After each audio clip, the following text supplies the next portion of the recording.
diceti, tak ceti ngono ra gelem bales nyapa to jane. Ya bales lho jane. Kan ya lara to Mas atiku. Oh alah. Terus ngene iki lho. Mosok sampean ndak kangen to ambek Aduh. bintang tamune ini kan Salindri Mas, tenan nih. Oh. Bisa ditawakke Ya toh Bu ya. Ya Bu ya. Delok ya Bu ya. Aku. Rumahmu dari sini jaraknya jauh atau dekat? Wah, dekat sekali. Hanya 1,5 jam. Ya adoh kuwi. Yo cedak kuwi Mas. Soalnya tak lakoni dengan ikhlas dan hati yang tulus, iku mesti cedak. Oh. Ngono lho sayang. Tiga. Ya sayang, kabarnya gimana sayang? Kangen lho mbek dirimu, kangen lho. Iya. Piye Bu niki Bu? Nyapu to babu-babu Nyapa? Piye wah aku ngene iki mati gaya aku ngene iki. Enggak, mane Mas Akbar lek kadung jejer aku sing disang duduk raiku ae. Susune. Hei. Masalah iya. Iya. Malah iya. Lah wong sampeyan iki lho Mas Akbar ya wong dikangeni ya ndak paham sampeyan iki diceti, tak ceti ngono ra gelem bales nyapa to jane. Ya bales lho jane. Kan ya lara to Mas atiku. Oh alah. Terus ngene iki lho. Mosok sampean ndak kangen to ambek Aduh. Sik to. Kae iki niken iki VC aku. Lah wong aku pas latihan kae. Pas latihan nyapa jane. Ya mbok aja diomongne ngono iki aku kan malu to malian. Terus VC terus mari ngono ditolak kan malu to aku ngono kuwi malen. Kayak rumangsane aku cewek murahan terus VC ditolak ngono kae kan. Emang gue cewek apaan?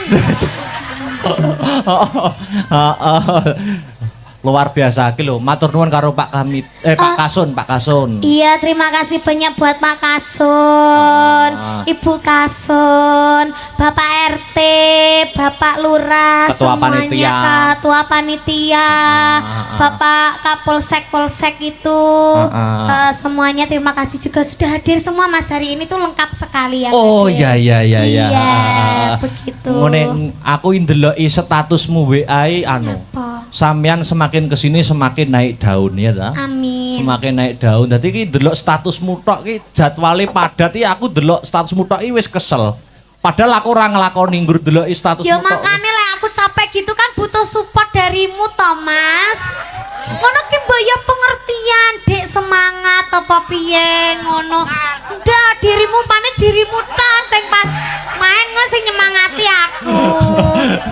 Ngono lek aku sing main ngono ndak disemangati. Aja demeki kene lho. Lah nyapa ndi sing ndi? Kowe demeki pipiku sing obah duduk pipi lho. Nanti. Mbok kaya enek mak klepok. Aku delok dong. Hei. Wes rusak lan tadi datang sini jam berapa? Aku tadi datang ke sini jam pinten nggih Bu wau nggih?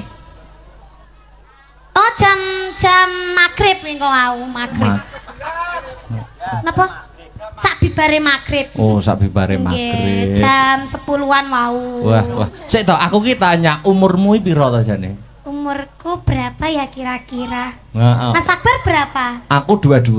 Oh, aku 21. Alah, kok modelnya dipas-pasne ngono kuwi lho.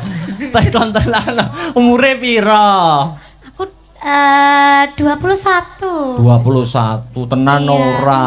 Ndak kemarin aku 15 tahun. Bayo. Sekarang 16. Nganu Mas. Piye? Satu hari umurku bertambah. Oh, lah umur 16 koyok ngene itu terus nek kuliah ora mangan dosene. Ya lek dosene klem dipangan ya iya. Sadurunge mangan dosen mangan aku sik. Apa kok Mas Akbar ki apa? Gemes aku. Kediri ki gone seniman, Dik. Padang seniman.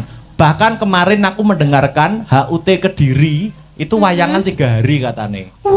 Aku denger. Beki nyapo. Loh kan yo kaget loh Mas Kediri loh iso 3 hari wayangan ya. Full itu 24 jam. Ya. Wah. Dulu itu ada sinden dari Kediri yang terkenal zaman dulu. Wow. Siapakah itu? Namane Bunyi Kartini Sabdose. Kowe iki nyapa kok? Ora tak apa-apane.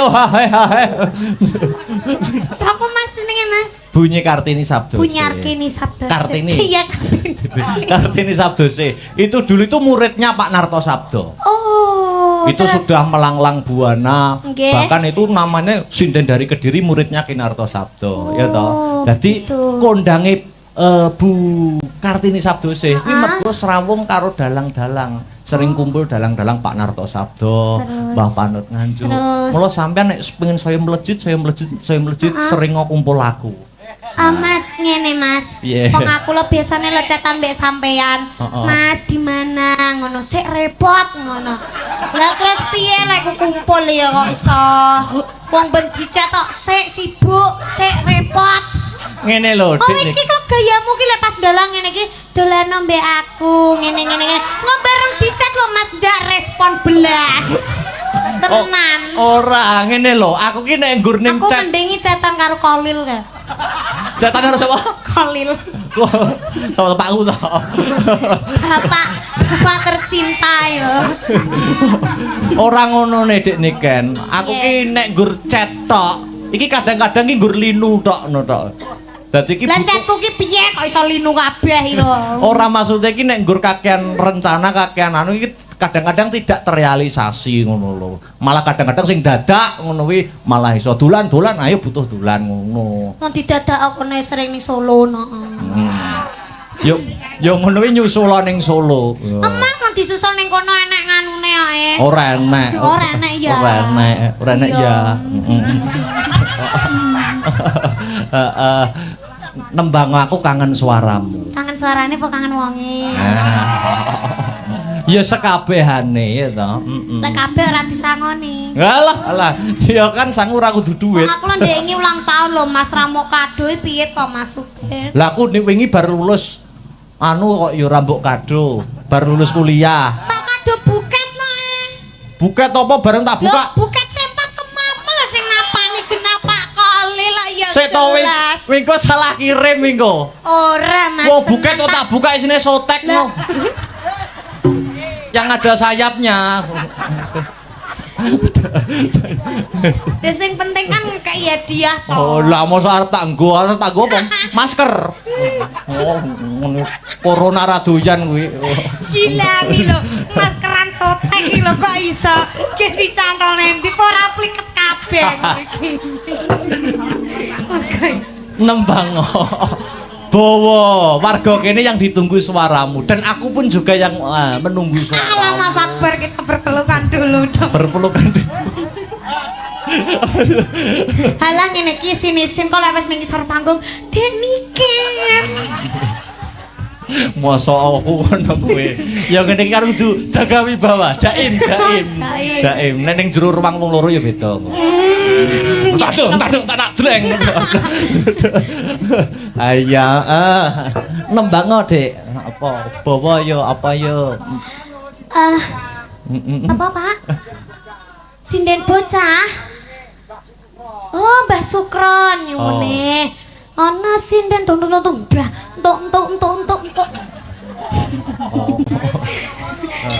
Palaran Mas. Oh, palaran. Siap. Pelok iki, pelok. Ana sinden isabang. Ngapunten Pak nika digantos bawa nemen mawon nggih. Lho. Apa enek bawane nemeni? Hah? Nemeni apa enek bawane? Rol itu bawa. Oh, iya. Ya, seperti itu. Oh. Boleh minta nadanya Mas. Aku kalau bawa itu sekarang nggak kuat loh Mas. Oh, enggak kuat. Iya, soalnya ini Apa butuh napas buatan? butuh Mas. Dipancing sithik kok langsung. Aduh, kingko aku kingko medun wayangan jariku teles kabeh. Nyapa? Wes. Aku siswi kok kayak banci ngene ya greges. Ora, Be. Ndak gareng ngene iki saking sayangku ambek sampean. Oh, Mas. aku juga sayang. Orang sayang itu kan bisa membutakan segalanya. Betul. Tresno iku buta.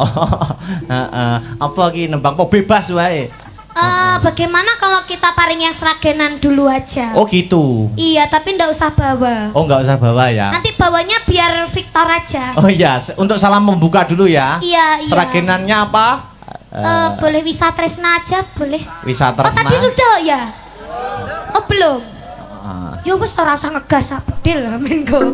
Wisatresna ya iso, ninggal katresnan iso. Itu aja wis, gela aja wis. Gela. Lali janjinya aja wis.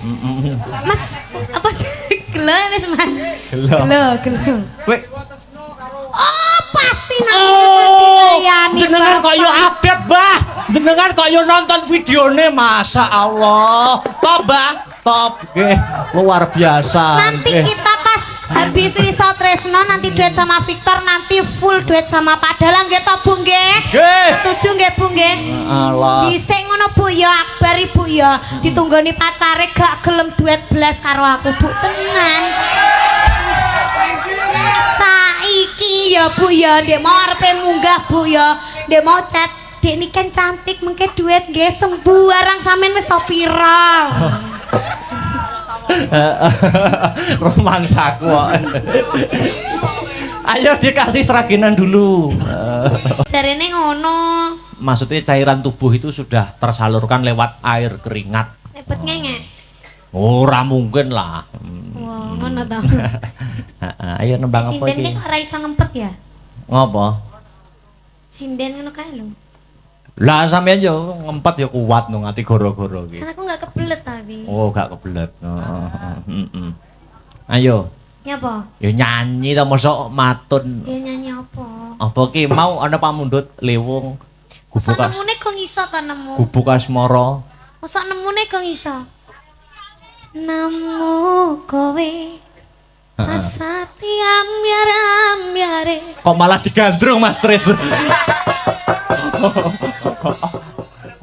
Aja gelem digandrung Mbak Niken. Sesuk iso. Kibotmu kadal lho engko. Iki diparingi sing halus apa sing kasar, Mas? Kasar nggih. Anget-anget nggih. Mas Akbar ini nek ketemu aku mesti njaluke sing kasar. Nggih. Rada anu nyiksa-nyiksa sithik no. Nembange Mahayati. Aku kok lek diseksa sakit no, Mas. Mboten. Tenggorokanku nanti. Wes kon ndi apa iki? Yo, kembang wangi apa Game. kalih welasku. Game. Kalih welasku. Heeh. Oh jajalan aku mau sama nes tuwek kok kon jajal.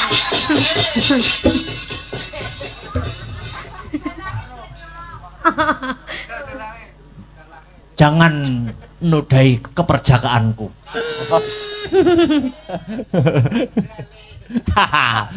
Kembang wangi mawon. Ya kembang wangi. Kembang wangi Mas Tris ya. Kembang wangi, engko kleru kembang boreh. Mila, dandutan iso nggih catetan barang. Lho niku notasi. Kaya jineman ngono kae ya. Di gong pira ngoten niku dhewe. Oh, tukang kecer kadang sing goleki nada. Ya. Kembang wangi, oke.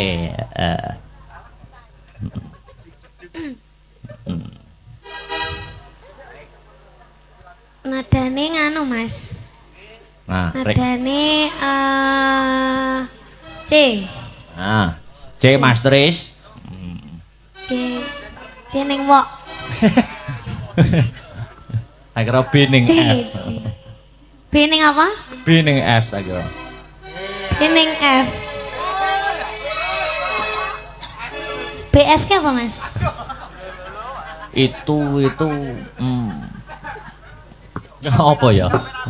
Iki lambemu ketatap mik ta wi mau. Heeh. Ayo kembang wangi.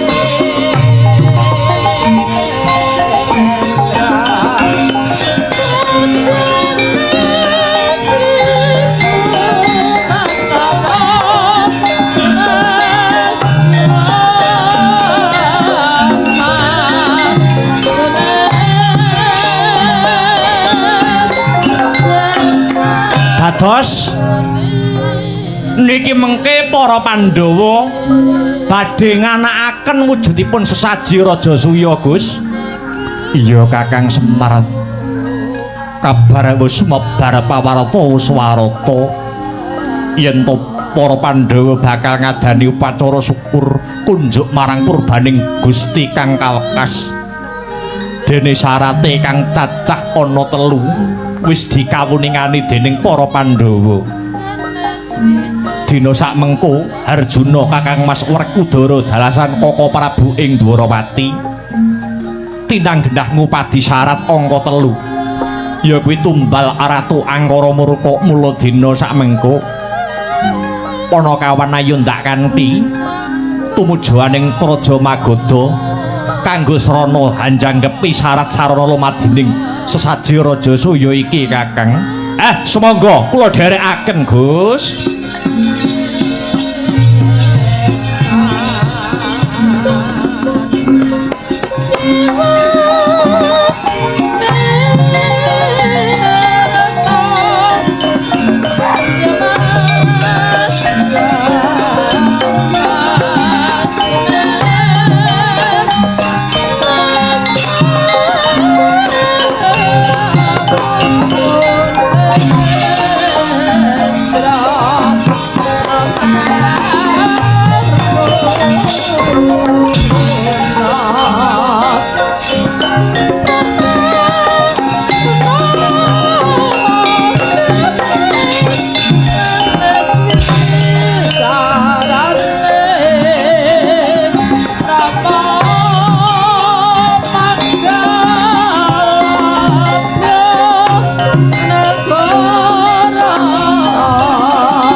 Miyat langening kalang iwan aglar pandamun sar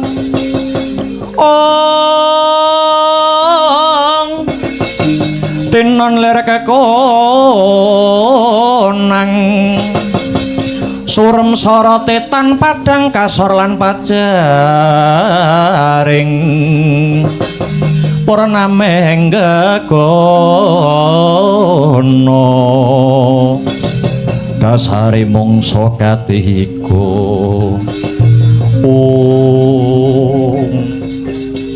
Werkudara lan Janaka mandhek luwih dhisik ya Di.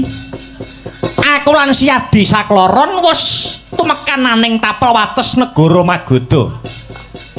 Ana ngarep iki ana wujuding gunung kang ingaranan Gunung Setyaka. Nanging ing kene sing tak rembug dudu perkara gununge nanging sawangen ana dhuwuring gunung kae ana tambur kae jenenge tambur Kyai Gurnita. Apa tambur Kyai Gurnita mau bebayani mangkene ya Di sapa wae kang wani mlebu ana negara Magoda waton wong kuwi saka njaban rangkah tambur kae bakale muni dhewe tanpa tinabuh Werkudara. Kok iso mangkono larah-larahe kepiye?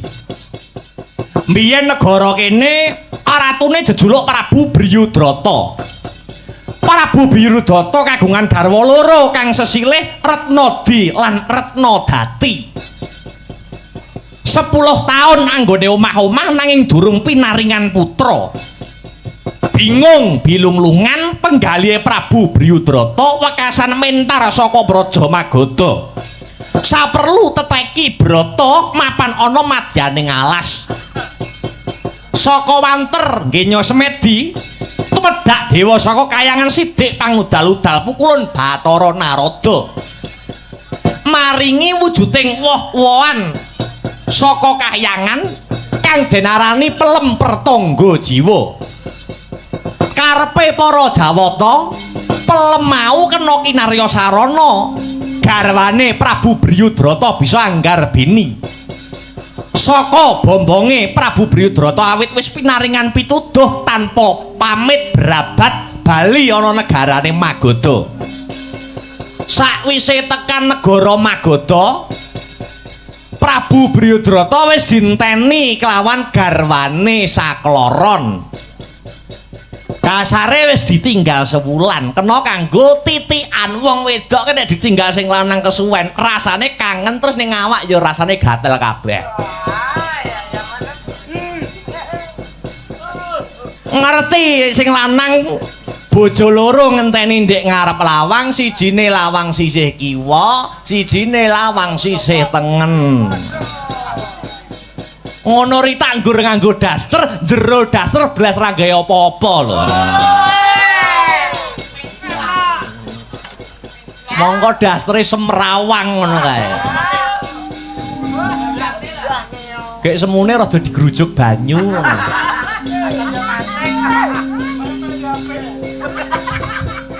Wekasan pelemper tangga jiwa diparingke kelawan garwane ya kuwi Retnadi karo Retnadati.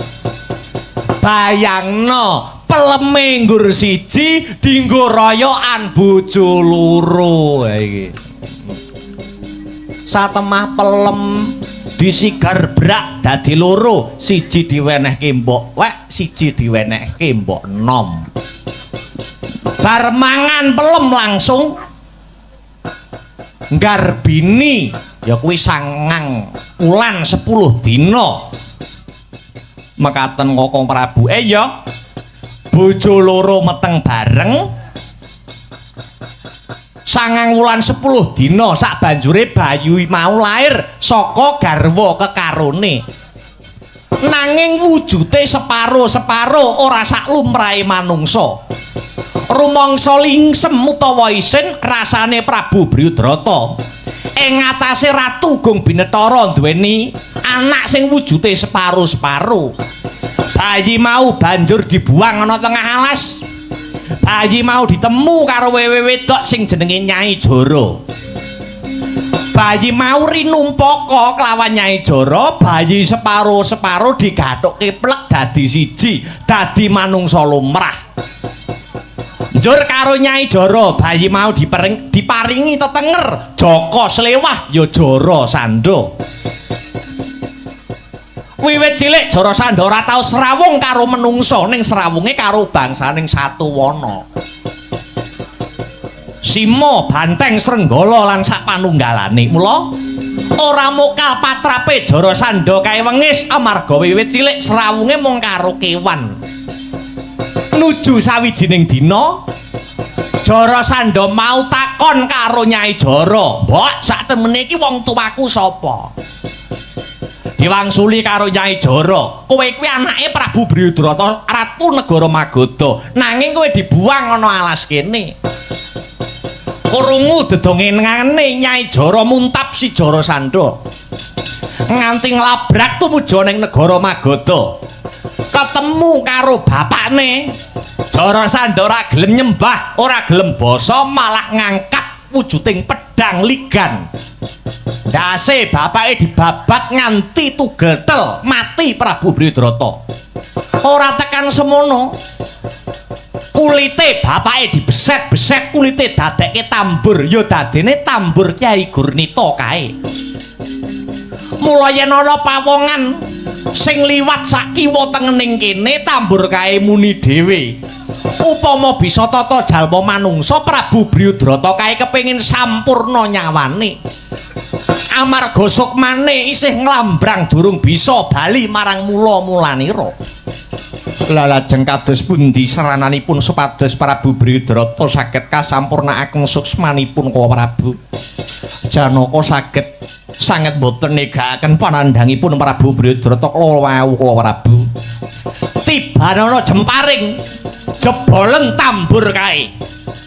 Kareben sampurna manjing ana kasuwargan jati sukmane Prabu Bryudrata.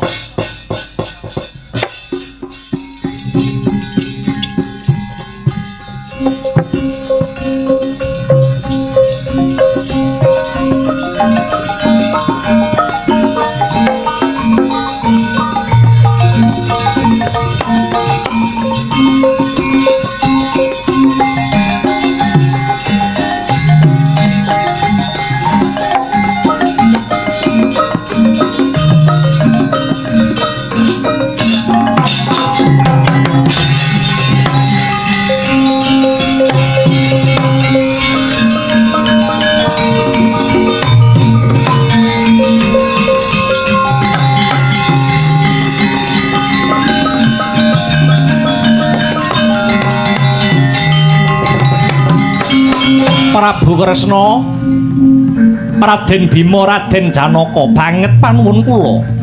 Pranyata paduka pepethinganing satriya awit saged ngentas panandhang kula. Babagan katentremaning bawana kula titip anak kula pun Jarasandha dumateng Prabu Kresna. Sumangga anggenipun badhe murba kang sarta masesa Sang Prabu.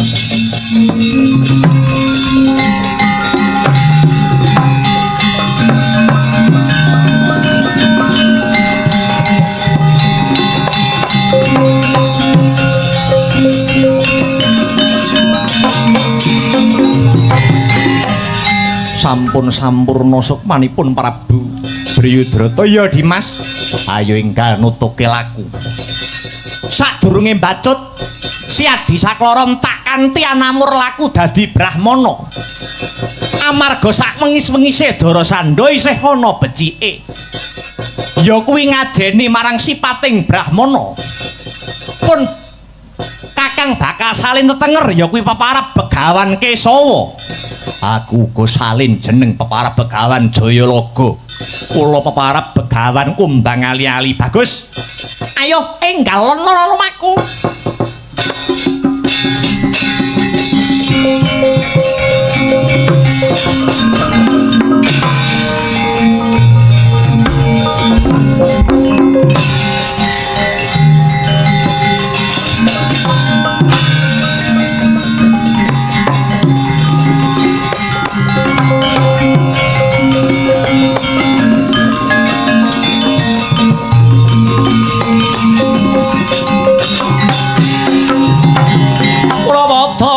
Ingsun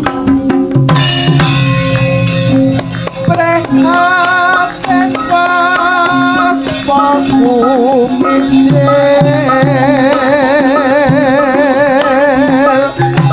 tuku dahan tanpa karya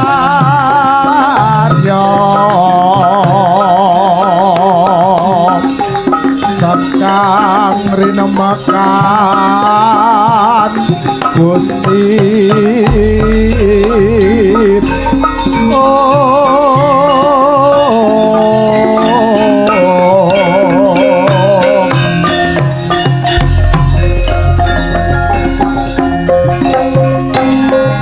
leweran keringetmu, krenggosan napasmu, togok melayu-melayu gawe kaget ana apa?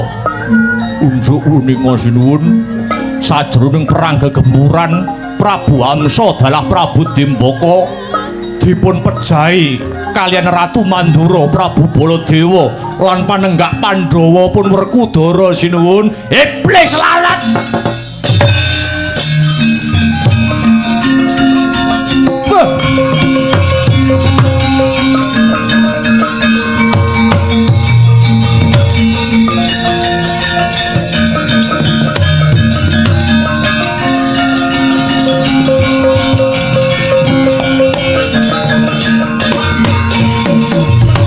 Malane ngelak leketeking jagat gelag-gelang pumaswaning jajelar sukertaning bawana.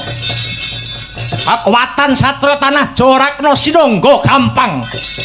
Kamangka mau bengi Jara Sandha ngimpi kang kurang prayoga tinemune jebul Hamsa Dimbaka sing tak anggep tangan tengen lan kiwaku wis pepestuk. Kula wonten dawuh goleke juru nujum. Juru nujum sak magata klumpuke sendika.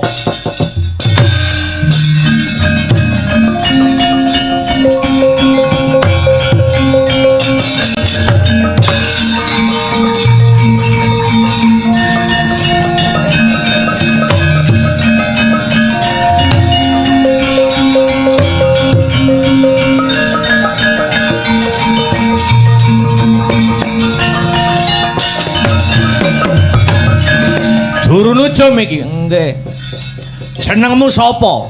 Nami kula pun Begawan Amonggati. Amonggati. Nggih.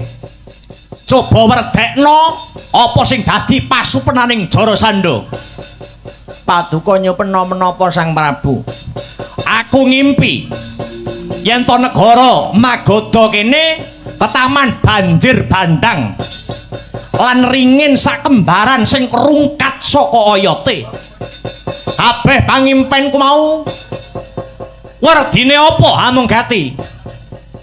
Banjir bandang ingkang anempuh punika merdekaken menawi negara Magadha badhe kedatengan mengsah lan ringin sakembaran ingkang sol saking oyote punika mengku werdi kamukten kang sarta kawibawan paduka badhe rebah badhe rubuh. Mila paduka ingkang ngati-ngati kedah ingkang eling lan waspada Prabu Jara Sandha dikon merdeke malah mecang kaya wong kerang bangsat.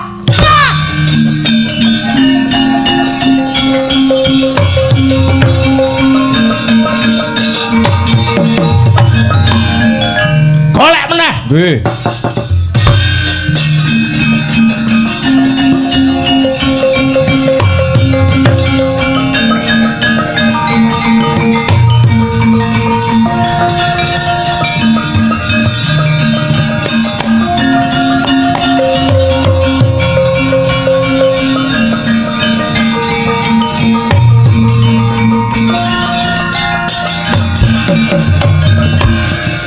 Sapa iki?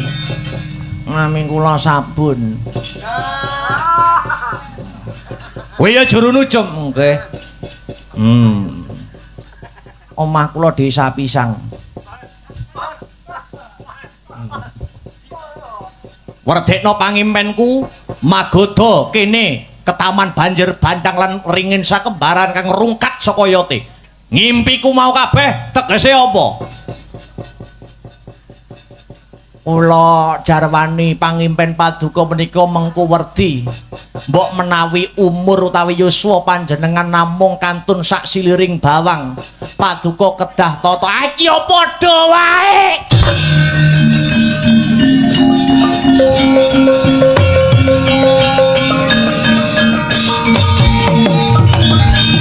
Isih ana ora? Pun telas. Golek neh, ora golek ora biabat gulumu.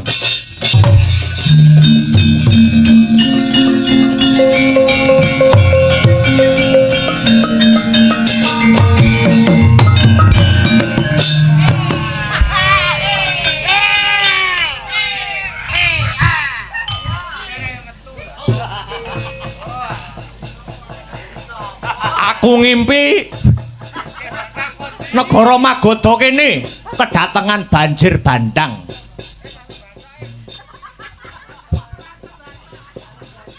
Ringin loro sakembaran rubuh merga kesempyok banjir bandang. Kuwi tegese apa juru nujum? Sego. Lho. Sego piye to iki? Kuwi jane bangsane ngopo? Ngimpiku iki werdine apa?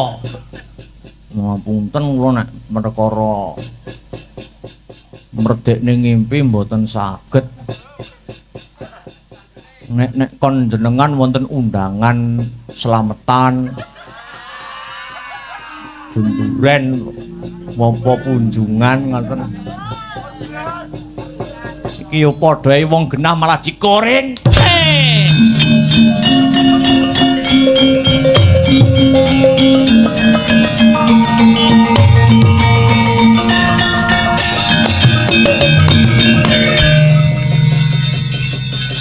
Piye? Mbok pendem bathange? Mboten. Ora usah pakake kirik wae. Golek neh sing pungkasan.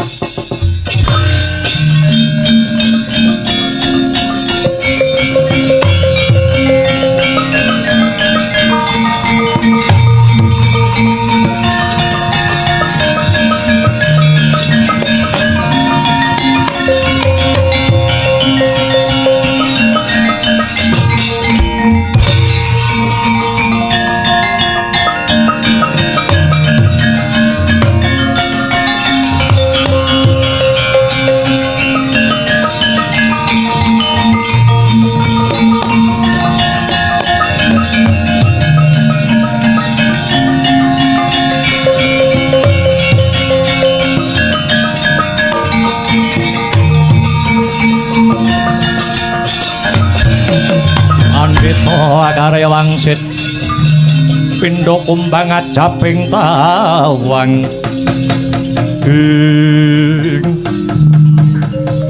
iki ana brahmana cacah 3 mara gage tepungna sapa peparape brahmana katelune Sudyamastani Sang Prabu peparapku Begawan Kesawa sing gagah gedhe dhuwur. Aku Begawan Jayalaga, kula Begawan Kumbang Ali-ali. Mapan kebeneran. Jarasandha bubar wae nyempena mbok menawa kraton Magadha kene ketaman Banjir Bandang.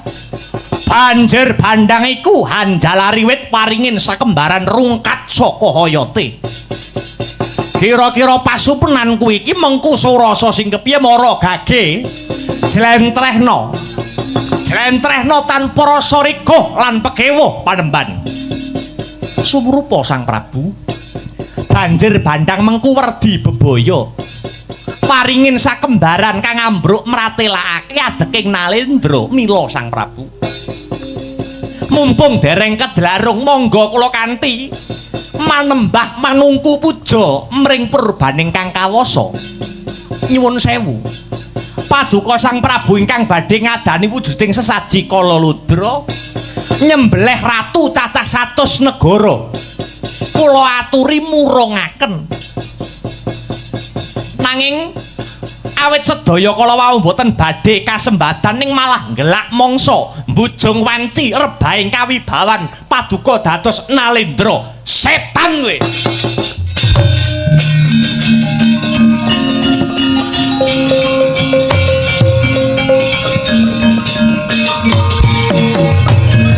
Kowe arep jlentrehke pangimpenku monggo. Ning aja pisan-pisan kowe nyenggol babakan Kalaludra. Merga kuwi kapitayanku. Tresmak bathok mata mlorok ora ndedelok. Jebul yen mu ngugemi kapitayanmu babar pisan ora nglandhepke kawaskitanmu. Jarasandha. Sejatine aku dudu Brahmana, aku Ratu Ndwarawati Prabu Kresna. Pamonging Pandhawa. Dene ana mburiku iki panenggak Pandhawa Werkudara lan panengah Pandhawa Si Arjuna. Ayo arep apa kowe? Ya.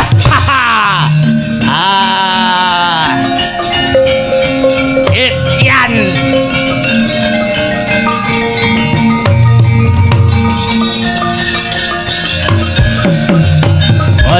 Bojleng iblis laknat padha kekucekan.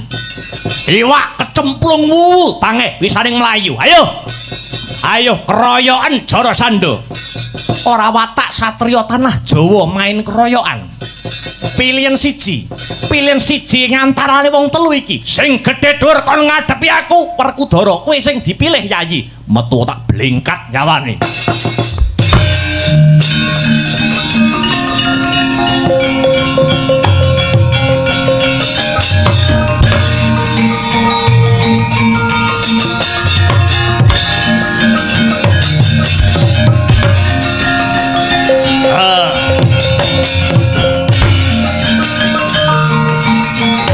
Kanjur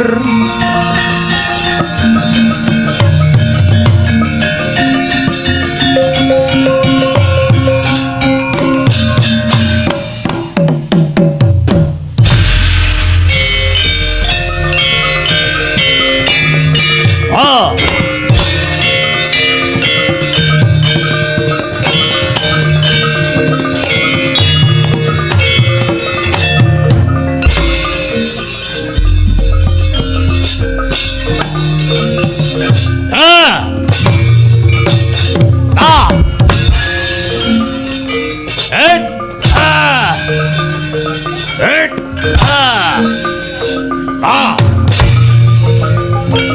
Hei. Ah. Hei. Ah. Ah.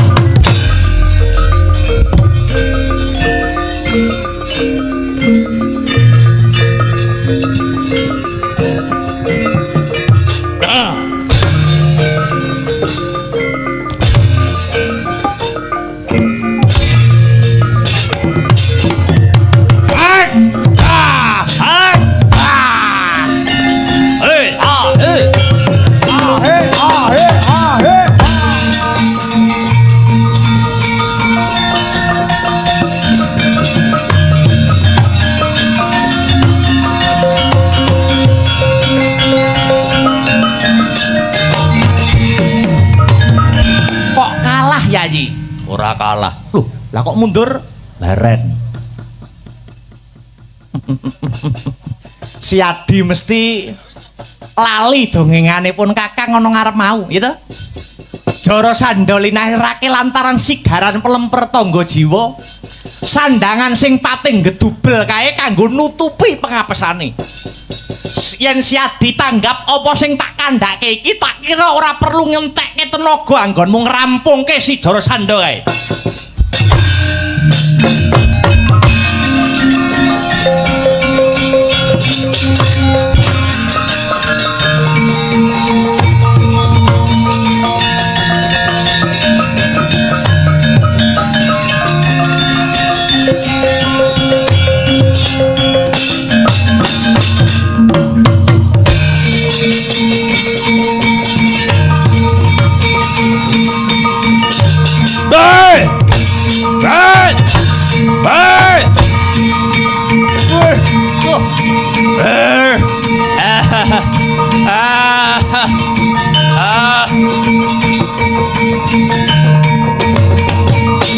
Noyah nayuh Baskara Titi mangsa dupemut pring pengapesaning Sang Jara Sandha risang mreku dara ngetok karo san kang pungkasan giya kadengkek bangkeane dadi lan patine sirna Sang Jara Sandha.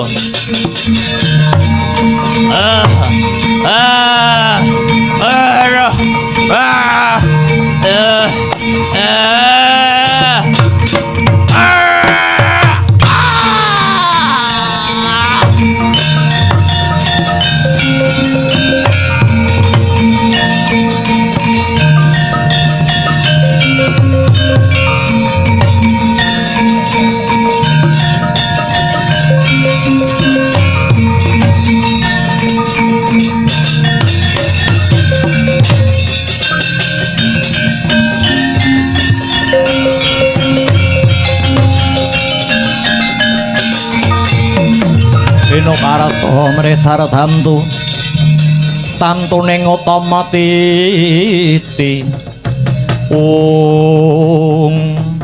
sagugure Jara Sandha nom-noman kang sumusul nyedhaki kunarapane Jara Sandha kowe sapa Kisanak? Kula putranipun Prabu Jara Sandha nami kula pun Jayatsena. Kowe arep bebela patine wong tuamu babar pisan mboten. Kados sampun sak terpipun Kanjeng Rama Prabu Jara Sandha nampi karma ingkang kados mekaten. Sayektosipun boten kirang-kirang anggen kula suka pemut nanging Kanjeng Rama boten dhahar atur kula. Syukur kalamun kowe ngerti marang kaluputane wong tuamu. Magoda kene dadekno kamuktenmu magoda kene.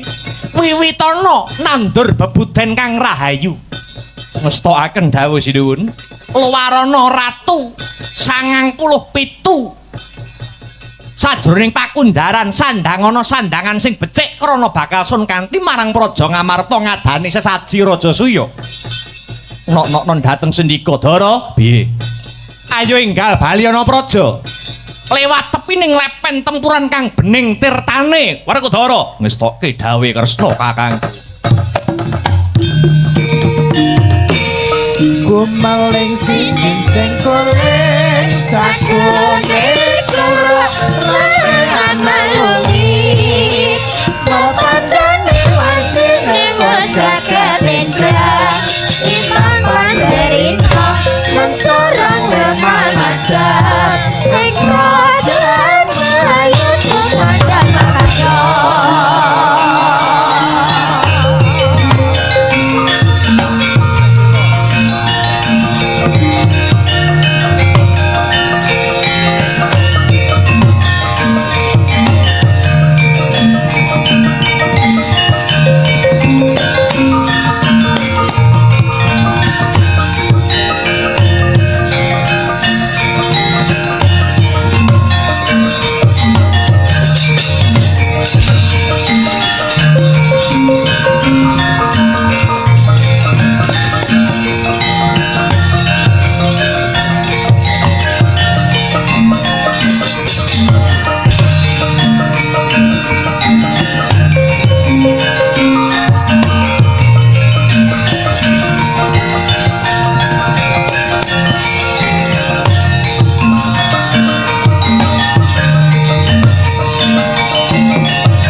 Putu Prabu, aku eyangmu Prabu Matswapati kang makili Nalendra satus negara kanthi lila legawa kang sarta gambiraning manah. Wis nedya nyembadani undangan nanggone para Pandhawa ngadani upacara syukur Sajiraja Suya. Poneyang uga mangkono Putu Prabu. Poneyang ing Talkanda makili para Brahmana pitu wis awega ngidung suci mantra rahayu. Tandha tarima kasih mring purbaning Gusti Kang Maha Nasa. Ayo Mara Gage, enggal diwiwiti adicara sesaji Raja Suya iki, Ngger.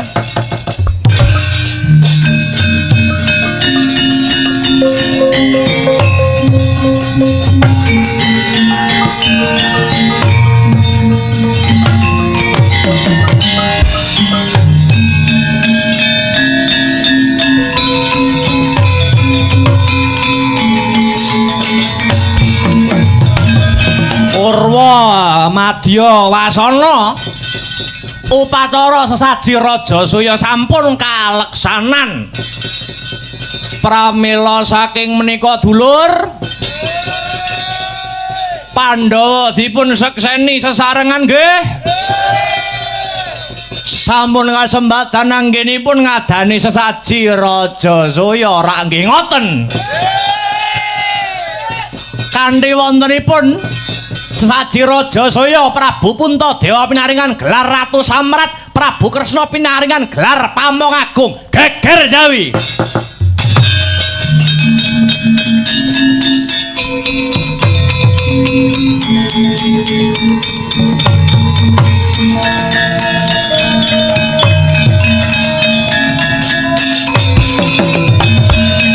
Dipun tepangaken kula Ratu Cedi Prabu Supala.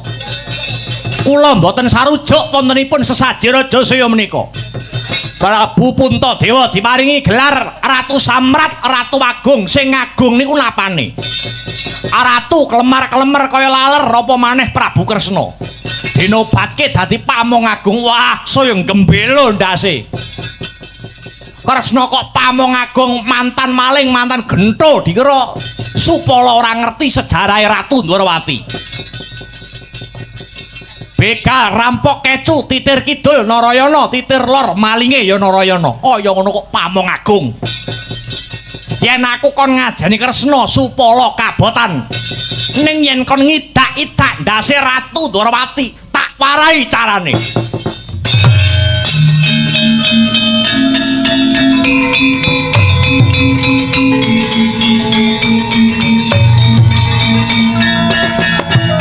Eleng-eleng Prabu Kresna titise Sang Hyang Wisnu.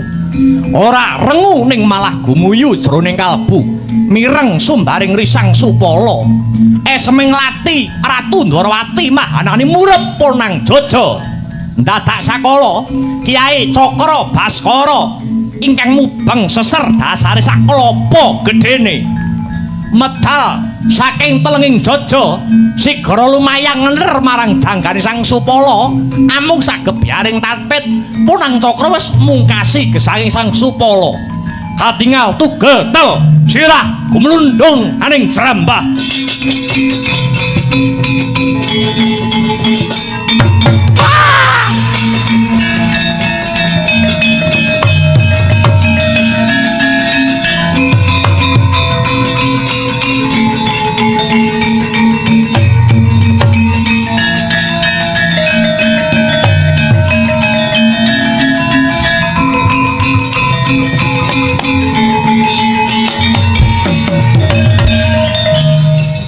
Ngaturaken pangapunten kang wayah nyuwun pangapunten menawi damel gugup garagapan ingkang sami lenggah.